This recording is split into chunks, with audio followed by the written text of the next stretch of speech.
Good morning, CSL Carlsbad.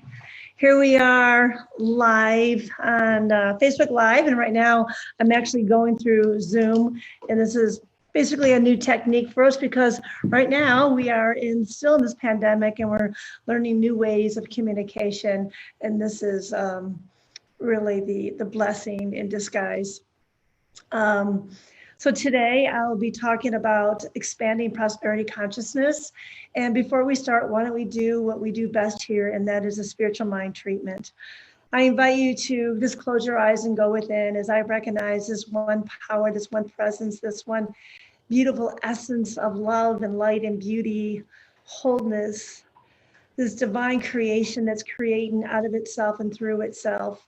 And knowing that I am one with the power and the presence of God. I am one with this unique expression. I am the life of God, the joy, the beauty, and the prosperity. And as I know this is my perfect truth, I know this is the perfect truth for each person here who is on this Facebook Live call today, listening, embodying the presence of God. Each person is a unique expression, a microcosm of the Most High. And what I know right here and right now, that prosperity is everywhere. And each person reveals their gifts, their talents, their love, and their joy to the world. There is no lack, there is no limitation. There's always God creating more out of itself and through itself, and how beautiful this is. It's a revealing and a healing in each person's life of the eternal prosperity consciousness that is always present. And I am grateful for this divine knowing, grateful that each person has their needs met and even more. As I release my word into the law, knowing that it is good, it is God, and it is eternal. And so it is. Hello, beautiful people. It is my honor to be with you today and to talk about prosperity, the expanding prosperity consciousness. But what I recognize when I'm putting together this talk, it doesn't really matter what the topic is, whether we're talking about prosperity, or we're talking about peace, or we're talking about love and joy, it's all the same thing. Because when we really are tapped into the presence of a God, when we are really being that, like in the meditation, we're being the presence of love, we're being the presence of joy, we're being the presence of prosperity. This is what is mirroring back in our lives. So in this time where we're having fires and pandemics and division in our country, it's really a time to walk the world in the presence of peace. I know that Thich Nhat Hanh, he said that they say it's a miracle that Jesus walked on water, but it's a real miracle when you can walk in peace. So I, encourage you to sit and meditate every day on the presence of peace and allow that to emanate out into the world and into your life. And this is exactly how we do it with prosperity too. We become that presence of prosperity. And so what I want to share with you today is the evolving consciousness of prosperity, and it can be on any quality of God. And I can only teach what I know and what I've experienced myself in my life, and what I've experienced in my life as evolutionary process of prosperity is very similar to the 5 steps of spiritual mind treatment. Yes, that's right. Which is kind of amazing to me when I look back at my life and look at how, I went from really rags to riches, and I did it all through the steps of spiritual mind treatment. And the 5 steps of spiritual mind treatment is number 1, recognition, knowing that God is all there is. Number 2, unification, knowing that you are one with God. Number 3, that realization, the revealing of the presence of God in your life. Number 4, the gratitude, just being grateful that it's already done. And number 5 is the release. And it's probably the most important step and the hardest to learn, but it's the release and the surrender, just allowing God to be that presence in your life, and allow God to move through your life in ways that you wouldn't even realize or understand how things would get done or how things would be created. So let's start with the first step, and that's the step of recognition. And recognizing, in this step, recognizing that God is all there is. We recognize that God is omnipresent, that there's nowhere where God is not. God is amazing, and God is omniscient. God is all-knowing. God knows more than we could ever imagine. God totally knows the big picture of life. If you want to, make God laugh, just tell God your plans because it doesn't go that way. So we know that God is omniscient. God is omnipotent, all powerful. Oh my goodness, look at the fires and the power of the water and the power of the weather. God is all powerful. And this is the macrocosm of God. And God is omniactive, always in action.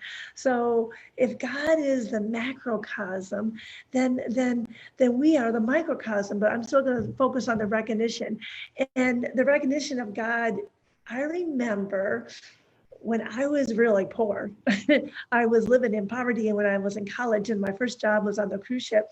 And when I went to the cruise ship, I was like, wow, I'm only making $200 a week, but I feel really, really wealthy inside. I feel really rich.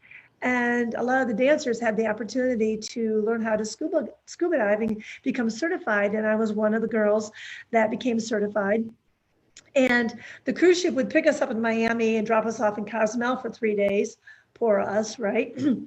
We had nothing to do except scuba dive. And at the time, I met a boyfriend in Mexico, and he happened to be a dive master. So that was convenient.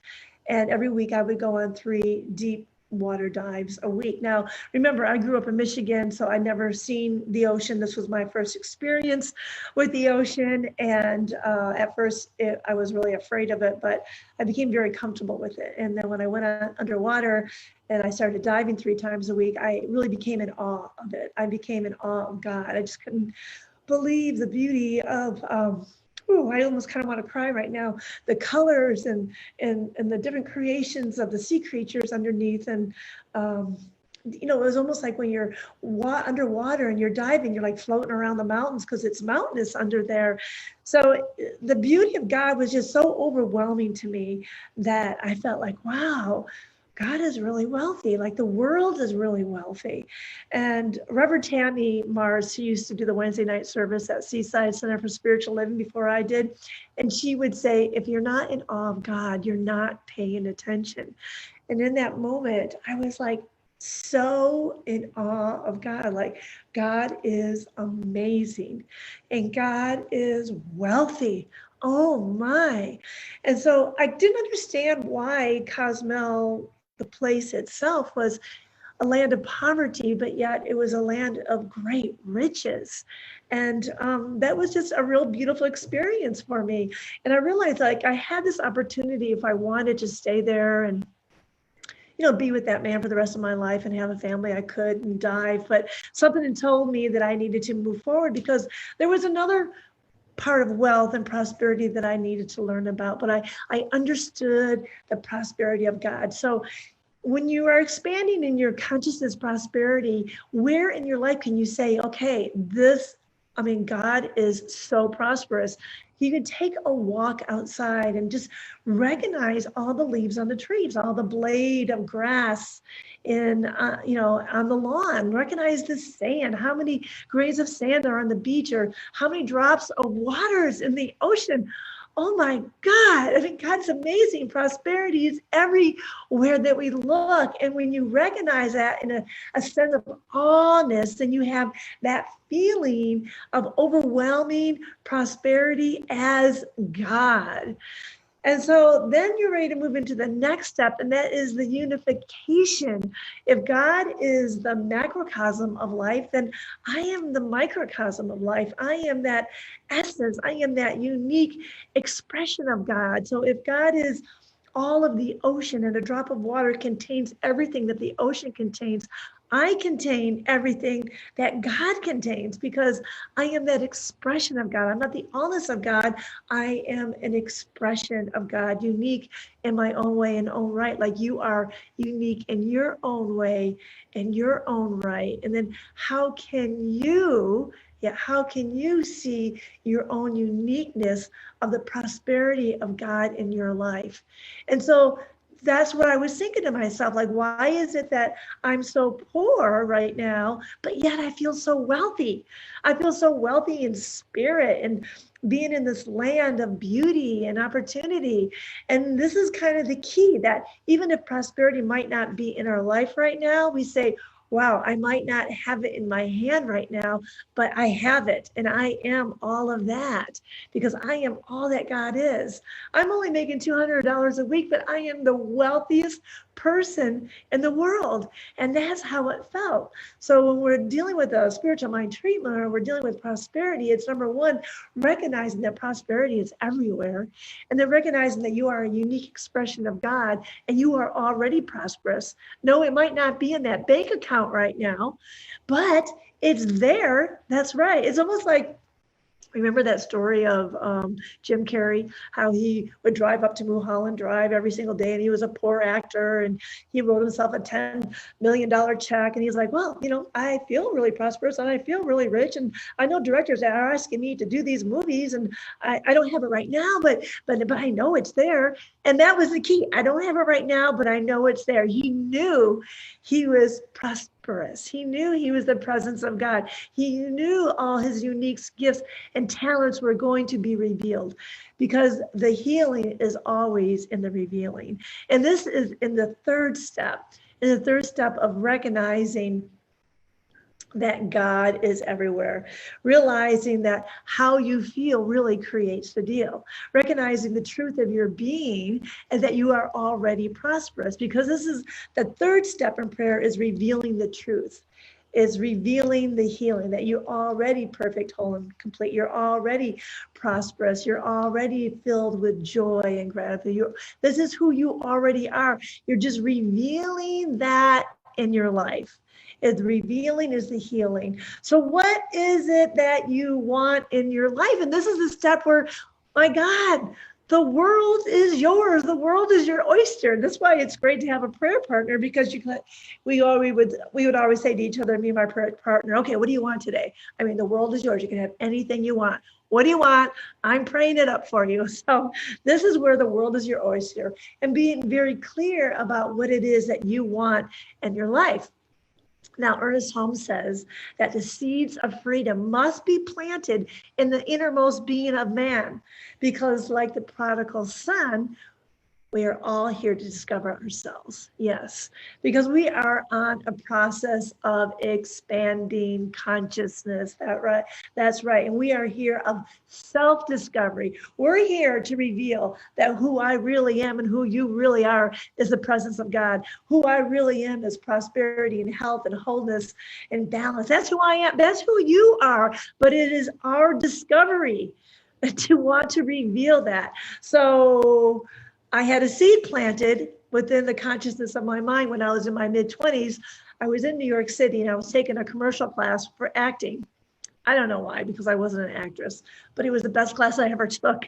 And this lady, she said to us, it was a commercial class. She said, if you ever have a chance to make money in this business, to make sure you invest it. She said, don't do what I did. And I took all my money and I spent it on clothes and partying. And now I have to work $1 per hour. I don't know why that hit me. It hit me really, really strong. And I thought to myself, oh my God. She said, don't just leave this business with a bunch of pretty pictures of yourself. And I thought right there and then, that was the seed in my mind, that I am going to be prosperous, that I am going to be wealthy, that I am going to make enough money to invest my money. And so I don't have to work $1 per hour one day. That's what I wanted. So this is what I'm planting the seed into the universe. And so when we plant seeds into the universe, this is the realization part of the prayer treatment. What we do is we take those seeds and we love them, and we feed them and we nurture them. And it's an expansion process, one step at a time. What is it that you want? What is it that you really, really want? And when you know what you want in your mind, you love that. You love that thought. Wow, I really do want to be financially free. Wow, I really do want to be prosperous. And then you feed it. How are you going to feed something like that? Oh, I'm going to read about it, and I'm going to look at other people who are prosperous. I'm going to see how they do it, and I'm going to nurture it. And you know what nurturing means? Nurturing means keeping that close to your heart. That means you don't have to go tell everyone that that is what you're creating in the future, that you're grooming your consciousness for great prosperity. No, you're keeping it close in your heart because you don't want anyone to come and destroy that seed, right? So I want to love it and I want to feed it and I want to nurture it. And by putting that out there and the realization, this is what I want, I don't know how it's going to happen.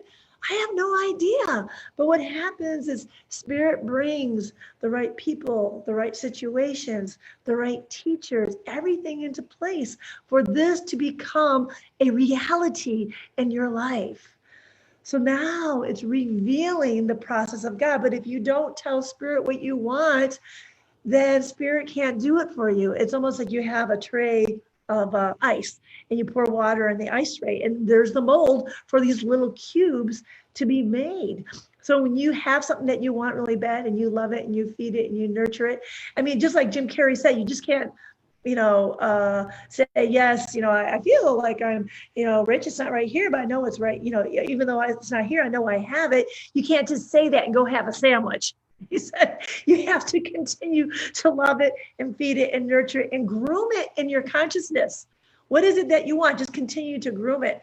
And someone taught me one time that you have to have a landing zone for your prosperity. Like if we're talking money right now, you have to have a landing zone. So I thought, well, if I need a landing zone, I'm just going to open up lots of bank accounts, even if there's nothing in them. So I'm going to have a bank account to pay my bills, and a bank account for my spending, and a bank account for my taxes, and a bank account for giving, and a bank account for fun or travel. So just open lots of bank accounts, even if there's nothing in them. So you give your prosperity a landing zone of where to land in your bank accounts. But warning, do not open up an emergency account. I used to have an emergency account because what happens is that then you have an emergency and the money is gone. No, your investment accounts or other overflowing accounts will take care of anything like that. So have a landing zone for your prosperity. Okay, so let's get real here. Let's talk about what's going on in the world with some people, because COVID-19 put the brakes on a lot of people on what they were doing in their life, and it's causing people to recreate their life. So what if you lose your job? What if you have to recreate yourself? What if these things happen to you? And these are real and these are happening in the world today. And that is the question. And that is the beauty of God, that if you just live in now what? Now what I do, God?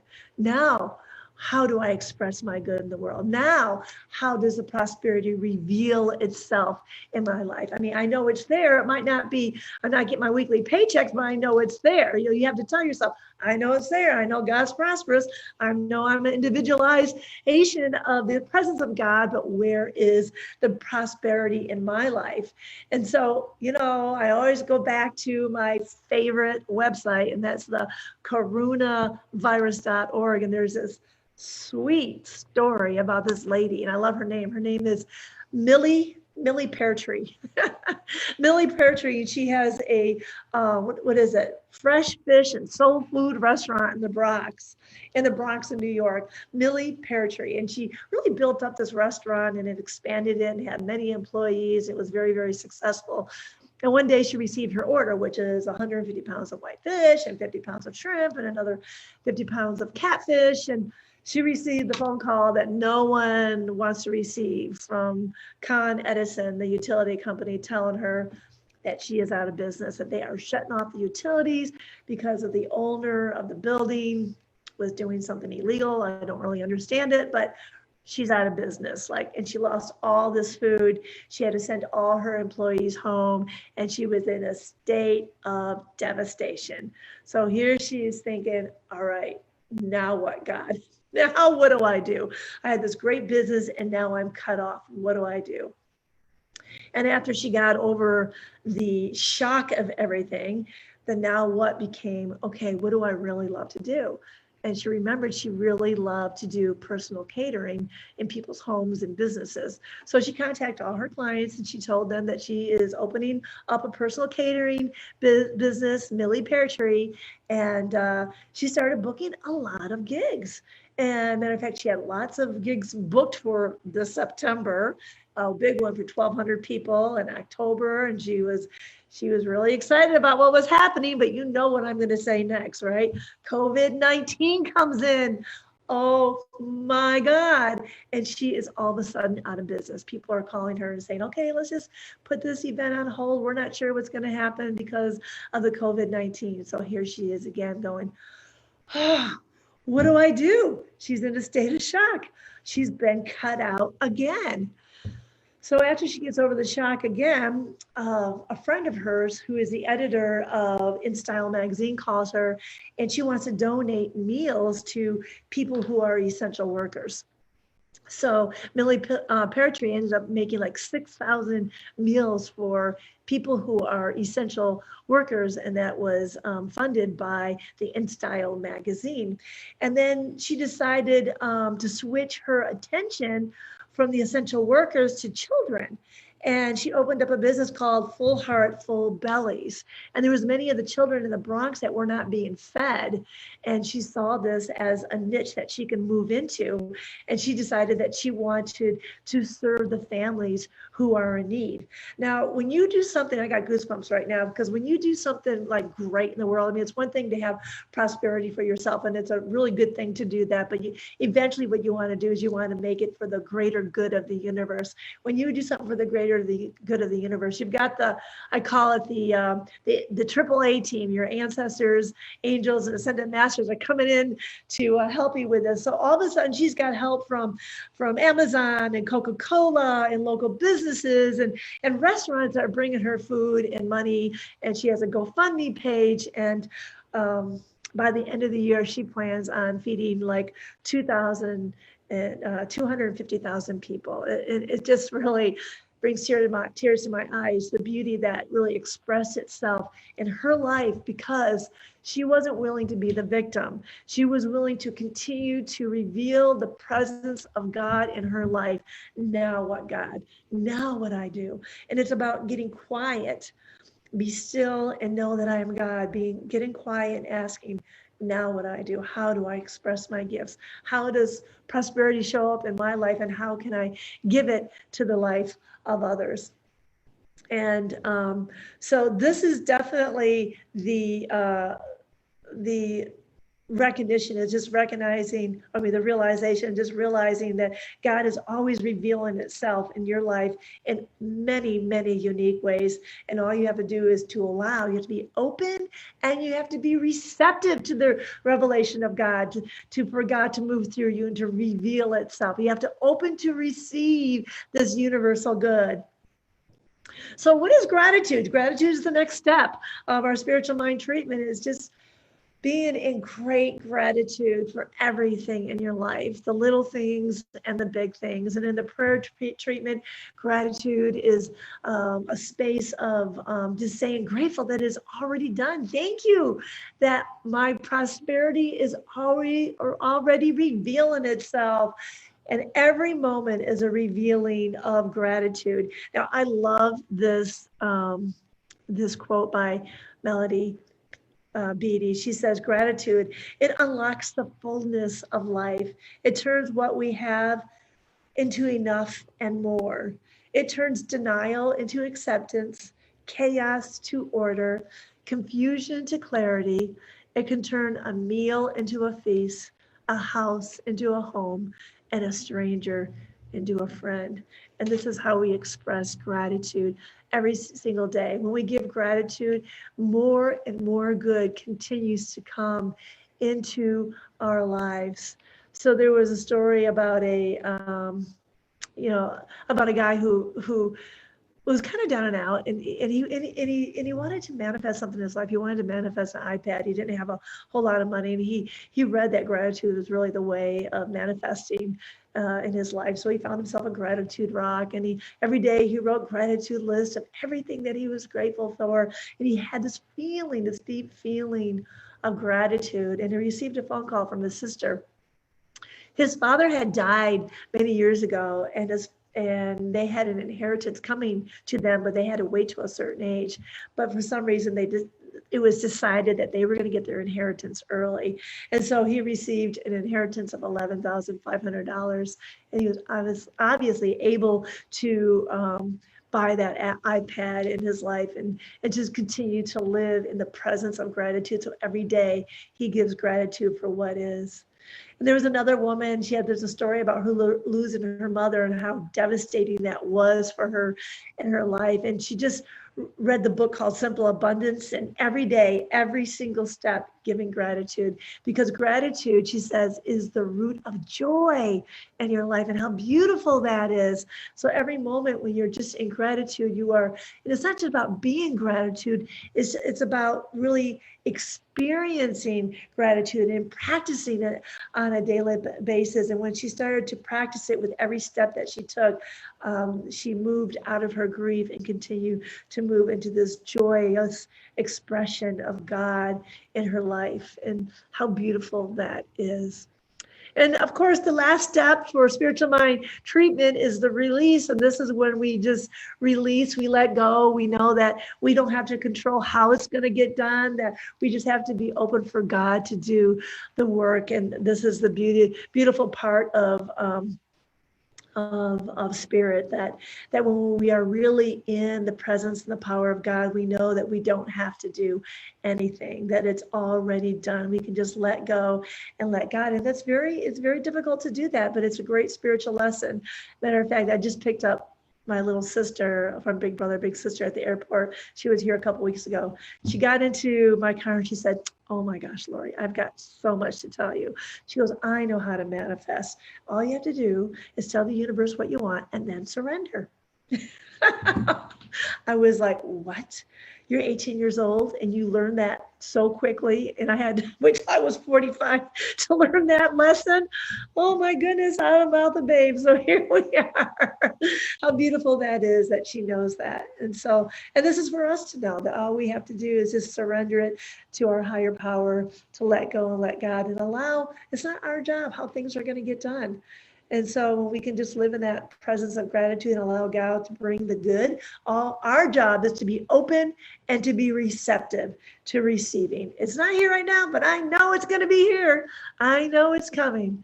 So with that being said, these are the 5 steps of spiritual mind treatment.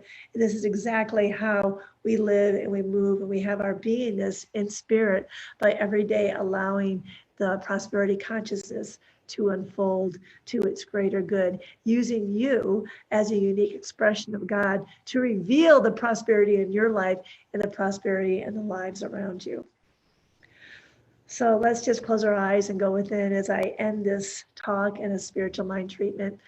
Just recognizing that power and that presence of God that is everywhere, the beauty of love and joy and wholeness. And I saw this prosperity this morning on my walk in every blade of grass and every leaf on the tree. And every breath that I breathed in and I breathe out, I know this is the power, this is the presence, this is the essence of love and light in my life. And I know that I am that unique expression of God.